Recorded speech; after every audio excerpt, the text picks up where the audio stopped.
भोलापुर नाम के एक छोटे से गांव में दिखावे लाल नाम का एक व्यक्ति रहता था। जैसा उसका नाम था, उसको अपनी चीजों का दिखावा करने की आदत थी।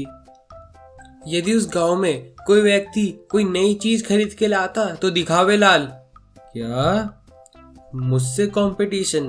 अरे मेरा नाम दिखावे लाल है, अभी तुझे बताता हूँ। फिर अगले दिन दिखावे लाल उससे भी महंगी चीज खरीद के ले आता।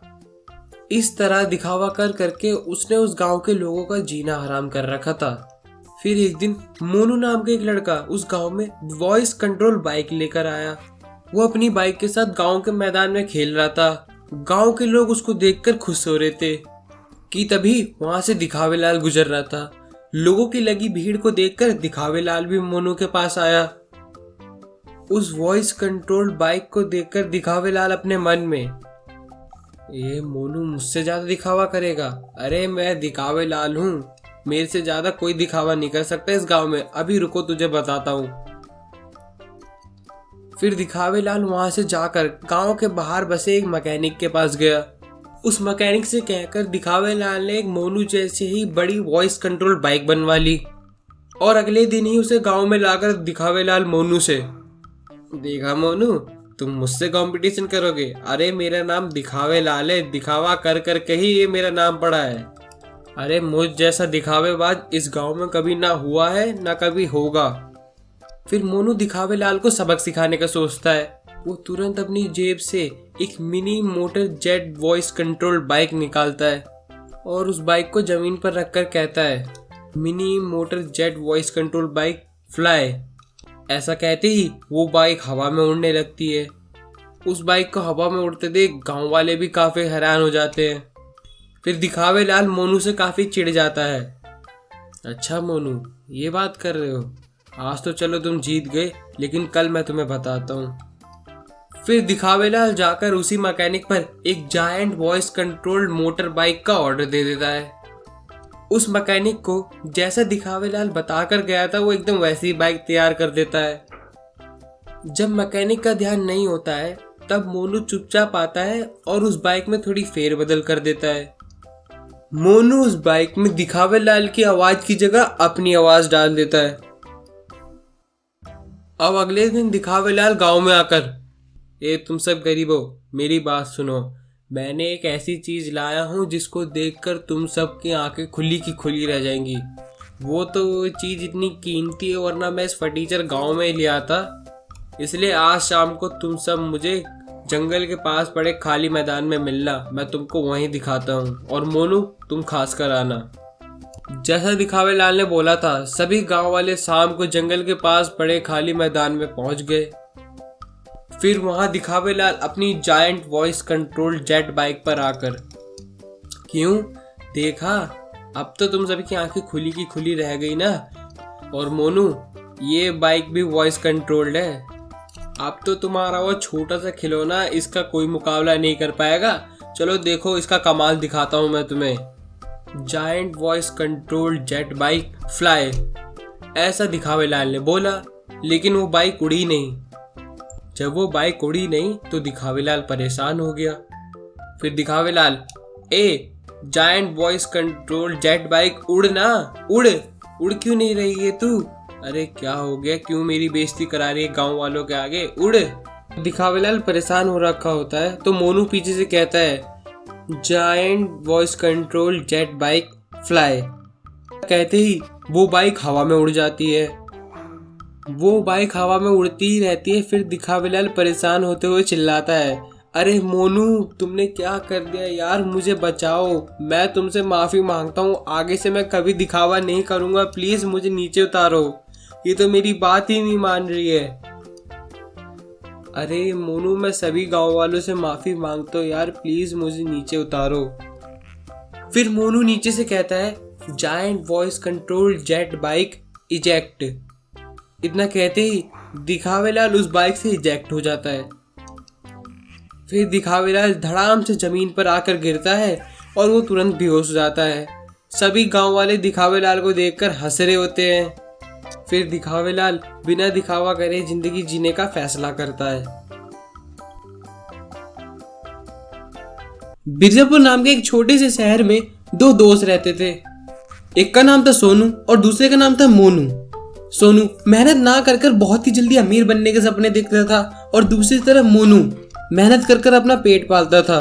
सोनू मोनू से, अरे भाई मोनू, तुम्हें पता है हमारे यहाँ के राव साहब शहर में जाके नेता बन गए हैं। अच्छा, मुझे नहीं पता था राव साहब जाकर वहाँ नेता बन गए। वो तो कह रहे थे मेरा वहाँ व्यापार है। अरे तुम्हें पता भी कैसे होगा, तुम तो हमेशा अपने काम में ही लगा रहते हो। अरे मैंने तुम्हें कहा है कि मेरे साथ मिल जाओ, हम दोनों कोई छोटा सा काम करके बहुत पैसा कमाएंगे। आप राव साहब को ही देख लो, इतने अमीर बनेंगे ना नेतागिरी में घपला कर करके, इतना हम दोनों कभी जिंदगी में भी नहीं सोच सकते हैं। लेकिन अगर तुम मेरे साथ मिल जाओ तो हम दोनों जिंदगी में बहुत कुछ कर सकते हैं। इंसान की जिंदगी में और क्या चीजें हैं, काम और खाना और अपने परिवार के साथ रहना। नहीं भाई यार, मेरी बस की बात नहीं है तुम्हारे साथ काम करना। तुम चाहो तो मैं तुम्हारी हर चीज में मदद कर सकता हूँ, पर कभी काम नहीं करूंगा तुम्हारे साथ। अच्छा, तुमने उस मैजिकल डियर के बारे में सुना? गाँव के बाहर जो एक बड़ा सा पेड़ है, माना जाता है कि उसके नीचे जाकर कोई भी ये मंत्र बोलेगा, हीम क्लीम गलाम गिलीम गिलीम मैजिकल डियर सामने हिलीम, तब एक सोने का डियर आएगा और वो तुम्हें कुछ भी चीज देगा जो तुम मांगोगे। ये सब बकवास की बातें हैं। जिन लोगों पे कुछ काम धंधा नहीं होता वो ऐसी बातें करते हैं। तुम ये सब बातें भूल जाओ और घर जाकर आराम से सो। हाँ, तुम सही कहते हो। मुझे भी ये लगता है कि कोई मजे ले रहा था। चलो जो भी हो, अब मुझे थोड़ा सा काम आ गया है, मैं चलता हूँ। अगर ये बात सच है कि वहाँ सचमुच कोई मैजिकल डियर है तो ये क्यों जाएगा? मैं जाऊंगा और अकेले ही पूरा खजाना लेके आऊंगा। फिर सोनू जंगल की ओर चल देता है और उसी पेड़ के नीचे जाकर खड़ा हो जाता है। फिर सोनू उस पेड़ के नीचे जाकर अपना हाथ हिलाता है। अरे वो क्या मंत्र था? हीम क्लीम ब्लीम ब्लीम ब्लीम मैजिकल डियर सलाम ने इलीम। और तभी वहां पर एक गोल्डन डियर आ जाता है। उस डियर को देख के सोनू डर जाता है। अरे ये क्या है? ये तो सचमुच आ गया। अरे एक तो मुझे खुद तुमने बुलाया और ऊपर से डर भी रहे हो। अरे मुझे तो नहीं पता था कि तुम बोलते भी हो। तो क्या ऐसे थोड़ी ना मुझे जादुई हिरन कहते हैं। कोई नहीं, अब बोलते तो जल्दी मेरे को खजाना ला के दो। हैं? लगता है तुम इंसानों को कुछ ज्यादा ही गलत फहमी है। मेरी भी कुछ लिमिट होती है भाई। तुम तो सीधा खजाना ही मांग रहे हो, थोड़ा नीचे आ जाओ। फिर तुम किस काम के मैजिकल डियर हो भाई? जब तुम खजाना नहीं दे सकते तो मुझे तो तुम्हारा कुछ काम नहीं है। तुम्हें बेच दूंगा उल्टा। जैसे रामायण ने उस सोने के हिरण ने राम जी को बुद्ध बनाया था, क्या मुझे भी बनाने की कोशिश कर रहे हो? या तो मुझे कुछ दो या तो मैं तुम्हें बेच दूंगा। अबे यार, कहाँ फंस गया? ये तो धमकी दे रहा है मुझे। चलो, मैं तुम्हें खजाना तो दे नहीं सकता, लेकिन एक कार दे देता हूँ। चलो, कार भी बढ़िया ही है। जल्दी से मुझे दो वरना मैं तुम्हें बेच आऊं। हाँ ठीक है। ओम हिरण हिरणाय नमः। डियर कुछ जादुई मंत्र पढ़ता है और एक शानदार चमचमाती गाड़ी सोनू के सामने आ जाती है। अरे वाह, क्या शानदार कार है ये। अभी कार पकड़ो और मुझे बख्श दो, मैं जा रहा हूँ अपने घर। लेकिन एक बात जरूर याद रखना, अगर तुमने किसी को बताया कि ये कार तुम्हें कैसे मिली है तो तुम उसी टाइम एक हिरन में बदल जाओगे। फिर मुझे मत कहना मैंने नहीं बताया था। फिर सोनू अपने रास्ते और वो डियर अपने रास्ते चल देते हैं।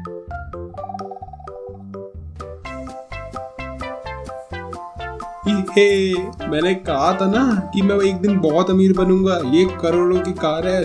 शहर में आकर सोनू अपनी गाड़ी सबके सामने दिखा रहा होता है। शहर के लोग सोनू की गाड़ी देखकर सब जल रहे होते हैं और सोच रहे होते हैं कि इसके पास इतना पैसा कहाँ से आ गया। फिर सोनू अपने दोस्त मोनू के पास जाके रुकता है। और भाई मोनू, कैसी लगी मेरी कार? अरे वाह सोनू भाई, इतनी बढ़िया कार, वो भी एक ही दिन में। कैसे, हमें भी तो बताओ। अरे यार छोड़ो ना, तुम क्या इन बातों में पड़ रहे हो? अरे यार बताओ हमें भी, तुम तो हमारे भाई जैसे हो, हर चीज हमें बताते हो। आज छुपाओगे पहली बार। चलो यार, तुम सही कहते थे कि मैं भी तुम्हारे साथ व्यापार में जुड़ जाऊं, पर कोई नहीं, मैं तुम्हारे लिए बहुत खुश हूँ। बार बार पूछने पर सोनू आखिरकार उसे बता ही देता है। देखा जाए तो हिरण बकवास ही कर रहा होगा, मैं बता ही देता हूँ। अरे मोनू भाई सुनो, जो तुमने मुझे बताया था ना उस हिरण के बारे में, मैं वहीं गया और वो हिरण सचमुच का था, तो उसने ही मुझे ये कार पकड़ाई है। फिर क्या होना था, तुरंत ही सोनू एक डियर में बदल जाता है तो देखा बच्चों, इस कहानी से हमें यह शिक्षा मिलती है कि कभी भी हमें किसी से झूठा वादा नहीं करना चाहिए और अपने वादे पे हमेशा अमल करना चाहिए। श्यामपुर नाम के गांव में 3 दोस्त रहते थे। वो 3 दोस्त ना तो खुद कुछ करते थे, ना किसी और को कुछ करने देते थे। यदि कोई कुछ करता तो वो लोग सब मिलकर उसका मजाक उड़ाते। तो एक दिन वो तीनों आपस में बात कर रहे थे। अरे यार, इस गर्मी ने तो जीना आराम कर रखा है। काश हमारे गांव में कोई छोटा सा स्विमिंग पूल होता तो जाकर उसमें नहाते यार, मजे करते। लेकिन कहाँ यार, कौन लगाएगा इतना पैसा। हम तीनों भी तो कुछ काम नहीं करते हैं, तो कि थोड़ा थोड़ा पैसा मिला के एक स्विमिंग पूल बना ले। खैर चलो कोई नहीं, जो किस्मत में होता है वही मिलता है। झेल लेंगे इस गर्मी को भी। हाँ, वैसे तो तुम ठीक कहते हो, लेकिन स्विमिंग पूल बनाने के लिए इतने पैसे भी नहीं लगते हैं। मैंने नेट पर देखा है कि प्लास्टिक का स्विमिंग पूल भी बन सकता है। क्या बात कर रहे हो राम? स्विमिंग पूल, वो भी प्लास्टिक का? अरे एक लात पड़ते ही टूट जाएगा। कभी सोचना भी मत ऐसी बात। हम तो तुम्हारे दोस्त हैं, वरना हम छोड़ दे रहे हैं, वरना बाहर तो लोग बहुत मजाक उड़ाएंगे। हाँ राम, तुम भी कैसी बातें कर रहे हो? प्लास्टिक का स्विमिंग पूल कभी भी सच नहीं हो सकता। प्लास्टिक तो भंगार की चीज है और उसमें कौन नहाना चाहेगा। ये इंटरनेट पर तो आधी बातें बकवास होती हैं। कभी भी इनको ज्यादा सच नहीं मानना चाहिए, वरना अंत में निराशा ही हाथ लगेगी। अरे राम, ये सब चीजों में मत पड़ो, प्लास्टिक भी बर्बाद मत करो। चलो चलते हैं, हम तीनों कहीं घूम फिर के आते हैं। फालतू में तुम अपना टाइम बर्बाद कर रहे हो। एक तो ऊपर से इतनी गर्मी है और तुम फालतू में मेहनत करोगे, और कल को हमें पता ही है कि स्विमिंग पूल में से सारा पानी लीक होएगा ही। इसलिए मैं अभी भी कहता हूँ चलो दूसरे गांव चलते हैं। मैंने सुना हो मस्त नई मूवी लगी है, कम से कम एसी में बैठ के थोड़े पॉपकॉर्न तो खाएंगे और मजे तो करेंगे। चलो ठीक है, अब मैं कल तक तुम्हें एक प्लास्टिक का स्विमिंग पूल बनाकर ही दिखाऊंगा। उसमें मैं बेकार पड़े प्लास्टिक का ही इस्तेमाल करूंगा। फिर कल सुबह तुम मुझे इसी पार्क में मिलना, मैं तुम्हें दिखाता हूँ मैं क्या कर सकता हूँ। फिर राम प्लास्टिक से स्विमिंग पूल बनाने का ठान लेता है। फिर वो पूरे दिन मेहनत करके अगली सुबह एक प्लास्टिक का स्विमिंग पूल बनाकर उसी मैदान में लेकर खड़ा हो जाता है। राम के बाकी दोनों दोस्त वो स्विमिंग पूल को देखकर काफी हैरान हो जाते हैं और फिर वो राम की तारीफ करने लग जाते हैं। क्यों, कहा था ना मैं प्लास्टिक का स्विमिंग पूल बना दूंगा। अरे राम मित्र, मुझे तो नहीं पता था कि प्लास्टिक का भी स्विमिंग पूल सचमुच बन सकता है, इसलिए ही मैंने कल तुम्हें बुरा भला कहा। प्लीज मुझे माफ कर दो। राम, जैसा तुमने कहा था तुमने करके दिखा दिया। आज तुमने गांव को लोगों को दिखा दिया है कि अगर तुम ठान लो तो क्या कुछ नहीं कर सकते हो। हमें माफ करना कि हमने कल तुम्हारा मजाक उड़ाया, लेकिन हमें सचमुच लगा नहीं था कि प्लास्टिक का स्विमिंग पूल भी हो सकता है। लेकिन प्लीज हमें माफ कर देना। अरे ये कैसी बात कर रहे हो यार, तुम दोनों मेरे मित्र हो और तुम दोनों के लिए तो मैं कुछ भी कर सकता हूँ। ये स्विमिंग पूल मैंने अपने लिए नहीं, तुम दोनों के लिए बनाया है कि हम तीनों बैठकर आराम से गर्मियों में इसमें नहाएंगे। तो इंतजार किस बात का कर रहे हो? चलो आओ इसमें नाचते हैं। तो देखा बच्चों, इसलिए कहते हैं हमें किसी का कभी भी मजाक नहीं उड़ाना चाहिए। कोई भी कभी भी आगे निकल सकता है और जिंदगी में सफल बन सकता है। तो इसलिए हमें हमेशा परिश्रम करते रहना चाहिए। आप भी हमेशा आगे परिश्रम करिएगा। धन्यवाद।